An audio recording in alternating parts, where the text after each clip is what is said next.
Destiny 1 is the most disappointing game I have ever played. I remember the hype leading up to it. I remember eating up every minute of vid docs the devs did, or watching trailers. Destiny was supposed to be a grand MMO FPS open world game to change how we saw games.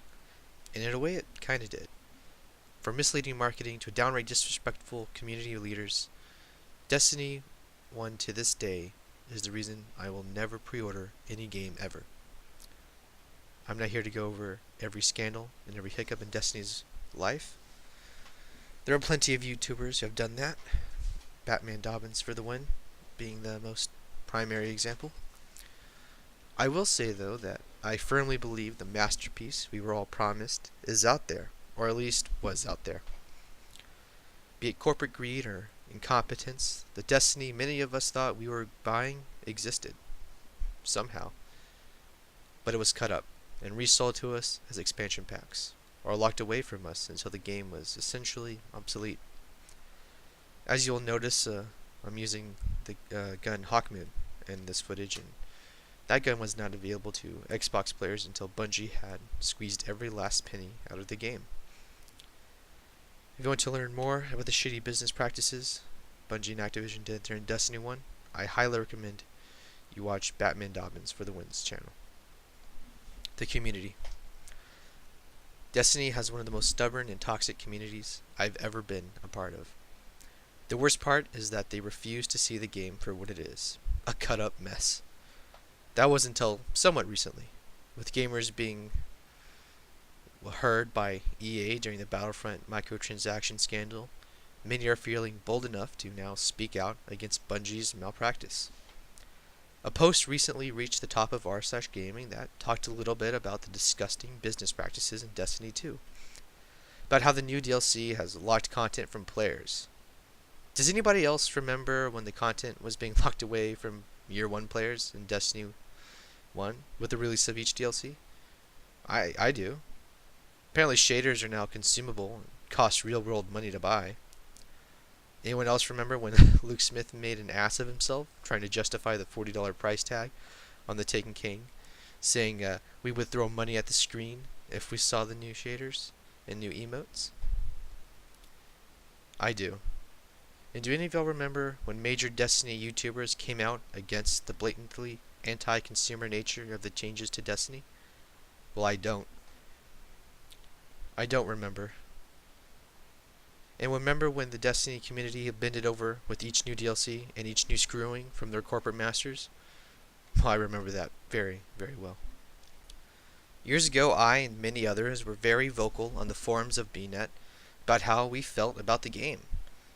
However, the Destiny community was very stubborn and insisted that the almighty Bungie would learn their lesson. Well, they didn't. Remember when vanilla players lost the ability to do weak leaks because of the Dark Below maps? Well, guess what just happened with Destiny 2's latest DLC? Yeah, you can't do any strikes now. At least, not the important ones.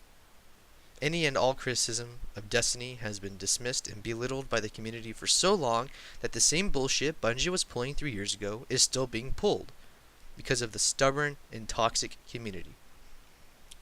Even now, the Destiny subreddit is nothing but corporate cocksucking of the highest order. It is an r/hail corporate wet dream. People seem shocked at the anti-consumerism coming from Bungie, but I'm not. I'm here to say that if you even looked at what's happening to the first game, none of this should be a surprise. None of it. Destiny 2 was doomed from the start. From the broken promises of Destiny 1 to the broken promises of Destiny 2. Like having your legend last throughout the games? Yeah, not gonna happen. Destiny 2 is just more of the same, and it's partly the fault of the community, complacent and stubborn as they are. To think Bungie is, well, partly responsible for the masterpieces of Halo is, well, unbelievable. And the fall of the gamers' game makers? Well, that's probably the worst part. Bungie used to be, well, one of the greatest examples of game dev. Listen to the community. But the most despicable and sad part of the whole thing is that the community, the Destiny community, had the chance to stop this years ago. They could have done boycotts. Boycotts on their overpriced bullshit excuses for DLCs. But they didn't. So now Destiny 2 is lost. And I don't think it's a surprise that it was ever going to be lost. I think we knew this was going to happen. This is our fault. Destiny 2 is the monument to our sins, alright? Destiny 2 is the monument to Bungie and Activision corporate greed.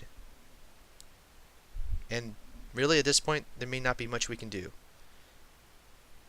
But if you hold any hope for a third game, then you need to stop spending your money on this game.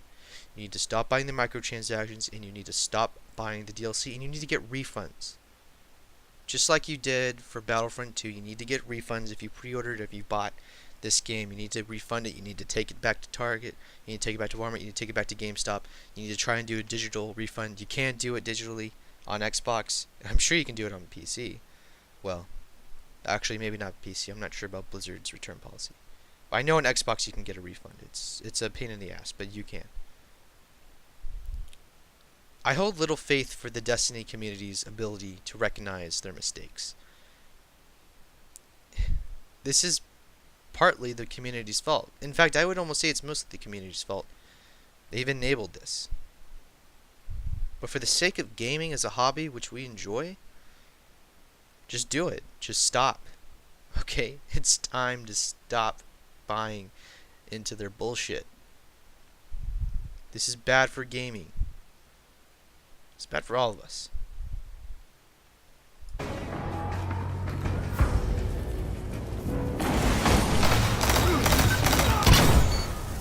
For one. 3 opponents down.